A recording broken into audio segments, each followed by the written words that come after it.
ആര്യടൻ ഷൗക്കത്ത് തന്നെയാണ് നിലമ്പൂരിൽ സ്ഥാനാർത്ഥി എന്ന തരത്തിലാണ് വിവരങ്ങൾ പുറത്തു വരുന്നത്. സി വി അനുമോദ്, നമുക്ക് അങ്ങനെ വ്യക്തമായി ഉറപ്പിക്കാൻ കഴിഞ്ഞു അല്ലേ? അനുമോദ്,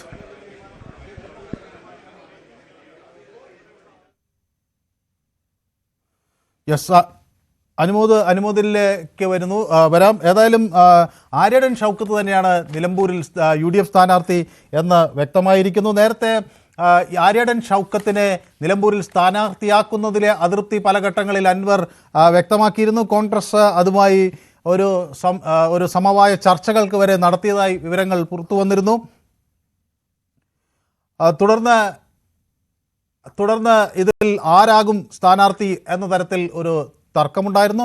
പക്ഷേ കഴിഞ്ഞ ദിവസം VD സതീശൻ മാധ്യമങ്ങളെ കണ്ടപ്പോൾ പറഞ്ഞത് നേരത്തെ തന്നെ ഇത് വ്യക്തമാക്കിയതാണ്. കോൺഗ്രസിന് ഒരു കൃത്യമായ ഒരു ധാരണയുണ്ട്, ആ കാര്യത്തിൽ മാറ്റമുണ്ടാകില്ല. നിലമ്പൂരിൽ ആരാണ് സ്ഥാനാർത്ഥി എന്ന കാര്യത്തിൽ കോൺഗ്രസിൽ ഒരു തർക്കവുമില്ല, ഒരു ഭിന്നാഭിപ്രായവുമില്ല എന്ന് VD സതീശൻ വ്യക്തമാക്കുകയും ചെയ്തിരുന്നതാണ്. ഇപ്പോൾ നിലമ്പൂരിൽ ആര്യടൻ ഷൗക്കത്ത് തന്നെ സ്ഥാനാർത്ഥി എന്ന കൃത്യമായ വിവരം വരുന്നു. SCV അനുമോദ് ഷൗക്കത്ത് തന്നെ നേരിടും അല്ലേ?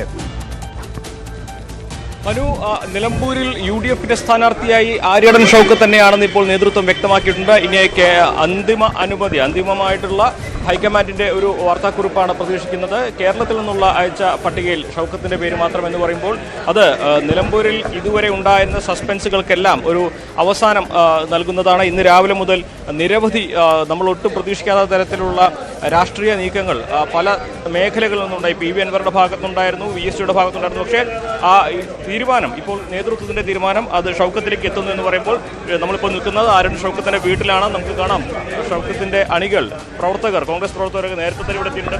എന്താണ് ഒരുപാട് നേരമായി കാത്തിരിക്കൽ തുടങ്ങിയിട്ട് വളരെ ആശ്വാസമുണ്ട്. ഇനി പ്രഖ്യാപിച്ചാൽ മതി. അൻവറിന്റെ അൻവർ ഒരു തരത്തിൽ സമ്മർദ്ദപ്പെടുത്താൻ ശ്രമിക്കുന്നു, മറ്റു പല രാഷ്ട്രീയ നീക്കങ്ങളും. നിങ്ങൾക്ക് ഏതെങ്കിലും ഘട്ടത്തിൽ കപ്പിനും ചുണ്ടിനും ഇടയിൽ നഷ്ടമെന്ന് കരുതിയിരുന്നു? ഇല്ല, അങ്ങനെയല്ല. അതൊക്കെ എല്ലാ പ്രശ്നങ്ങളും പരിഹരിക്കാൻ ഇന്ന് UDFന് അതിനുള്ള കെൽപ്പുണ്ടല്ലോ. അങ്ങനെ ഒരു പ്രതിസന്ധി UDFനകത്തില്ല.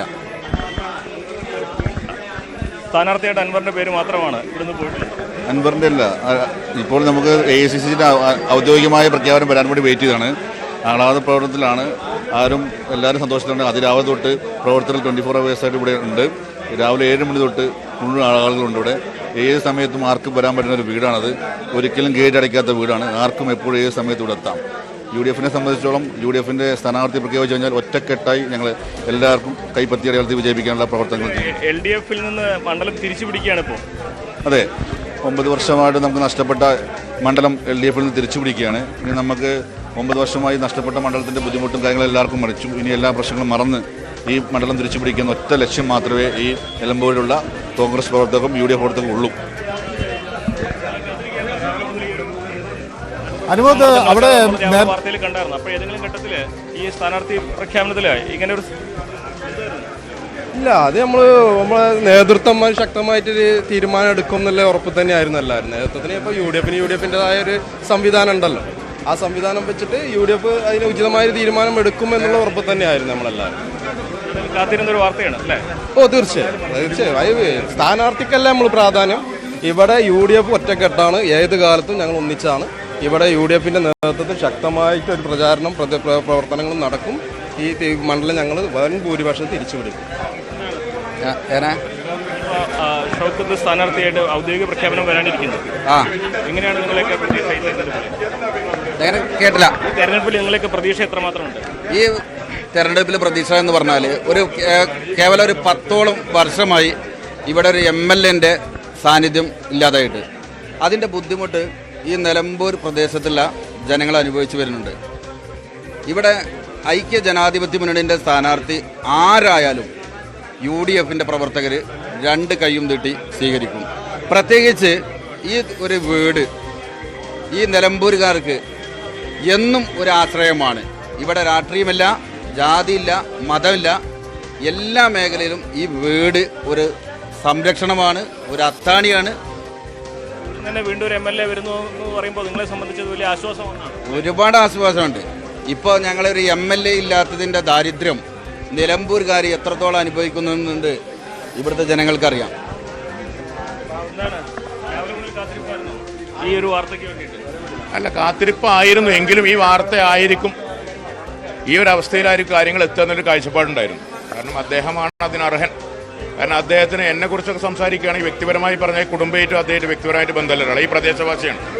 1990 കാലഘട്ടത്തിൽ ഞങ്ങൾക്ക് വേണ്ടി അദ്ദേഹം രാഷ്ട്രീയത്തിലേക്ക് വന്ന, അദ്ദേഹം വന്നതല്ല, ഞങ്ങൾ കൊണ്ടുവന്ന ആ കാലഘട്ടത്തിൽ ഞങ്ങൾക്ക് സ്വതന്ത്രമായി പ്രവർത്തിക്കാൻ കഴിയാത്തൊരു സാഹചര്യം ഉണ്ടായിരുന്നു. LDFന്റെ ഒരു കണ്ണൂർ രാഷ്ട്രീയം ഇവരുടെ സാഹചര്യമാണ് 90 കാലഘട്ടത്തിൽ. അങ്ങനെ ഞങ്ങളൊക്കെയാണ് അദ്ദേഹത്തിനെ ഇങ്ങോട്ട് കൊണ്ടുവന്നത്. ഞങ്ങൾക്ക് നല്ല നേതൃത്വം വേണം. ആ നേതൃത്വം അദ്ദേഹം ഈ 35 വർഷമായിട്ട് വളരെ വ്യക്തമായി മുന്നോട്ട് കൊണ്ടുകൊണ്ടിരിക്കുക. അപ്പോൾ ഈ മണ്ണിനോടും മനുഷ്യനോടും ചേർന്ന് നിൽക്കുന്ന ഇദ്ദേഹം തന്നെയാണ് പ്രസ്ഥാനത്തിൽ UDF പ്രത്യേകിച്ച് കോൺഗ്രസിൽ സ്ഥാനാർത്ഥിക്ക് അർഹനെന്ന് ഞങ്ങൾ വ്യക്തമായ ബോധ്യമാണ്. UDF ഇവിടെ ശക്തമായ ഒരു തിരിച്ചുവരവ് ഒരുങ്ങിയിരിക്കുകയാണ്. ജനങ്ങൾ, പ്രവർത്തകരും ഇവിടെയൊക്കെ ഒരു ഗ്രൗണ്ട് വർക്ക്, ഒന്നാം ഘട്ടം ഗ്രൗണ്ട് വർക്ക് തന്നെ കഴിഞ്ഞു. ഇനി എന്താ വെച്ചാൽ ഇലക്ഷൻ ഇറങ്ങിയാൽ മതി. ഇടക്കാലത്ത് ചെറിയൊരു ഇടവേള ഉണ്ടായിരുന്നു യുദ്ധത്തിൻ്റെ പേരിൽ. ബാക്കി എല്ലാം റെഡിയാണ്. ഇവിടെ 100% അൻവറിന്റെ ഒരു സമ്മർദ്ദത്തിന്റെ ശ്രമമൊക്കെ ചാനലുകാർ ഉണ്ടാക്കുന്ന വിഷയങ്ങളാണ്, അല്ലാതെ വേറൊന്നുമില്ല. ഇവിടെ പറഞ്ഞാൽ UDFന്റെ സ്ഥാനാർത്ഥി ആരാണ്? അദ്ദേഹം അവിടെ 100% വിജയിച്ചിരിക്കും. മനു, അതാണ് ഇവിടെ എത്തിച്ചേർന്ന അൻവർ CV അനുമോദ്, അതിലൊരു പ്രധാന കാര്യം, നേരത്തെ അൻവർ ആവശ്യപ്പെട്ടിരുന്നത് മറ്റൊരു സ്ഥാനാർത്ഥിയാണ്, ജോയുടെ പേര് ആണ് അൻവർ ഉന്നയിച്ചിരുന്നത്. പിന്നീട് അത് ചില സമവായ ചർച്ചകൾ നടന്നു എന്ന് മനസ്സിലാക്കുന്നു. പക്ഷേ ഇപ്പോൾ ഒരു പ്രധാന ചോദ്യം, ജോയ് എന്ത് നിലപാട് സ്വീകരിക്കുമെന്നാണ് പ്രതീക്ഷിക്കുന്നത്? വളരെ ആത്മാർത്ഥമായി ഈ തെരഞ്ഞെടുപ്പിൽ ഈ UDF സ്ഥാനാർത്ഥിക്ക് വേണ്ടി അദ്ദേഹം രംഗത്തിറങ്ങും എന്ന് ഉറപ്പിച്ച് കരുതാനാകുമോ? രാവിലെ PV അൻവറിന്റെ ആ ഒരു പ്രസ്താവന അത് ഏറെ ആശയക്കുഴപ്പമുണ്ടാക്കുകയും കോൺഗ്രസ് നേതൃത്വത്തെ സമ്മർദ്ദത്തിലാക്കുകയും ചെയ്തു. പക്ഷേ എന്തിനാണെങ്കിലും ഷൗക്കത്തിന്റെ പിന്നിൽ നേതൃത്വം ഉറച്ചു നിൽക്കുകയും ഷൗക്കത്തിലെ സ്ഥാനാർത്ഥിയായി തീരുമാനിക്കുകയും ചെയ്തു. ഔദ്യോഗിക പ്രഖ്യാപനം വരുമ്പോൾ സ്വാഭാവികമായിട്ടും നടപടിക്രമങ്ങൾ പൂർത്തിയാക്കുന്ന ഷൗക്കത്തിന്റെ പ്രതികരണം ഔദ്യോഗിക പ്രഖ്യാപനം വന്നതിന് ശേഷമേ ലഭിക്കുകയുള്ളൂ. അദ്ദേഹവുമായി നാം സംസാരിച്ചിരുന്നു.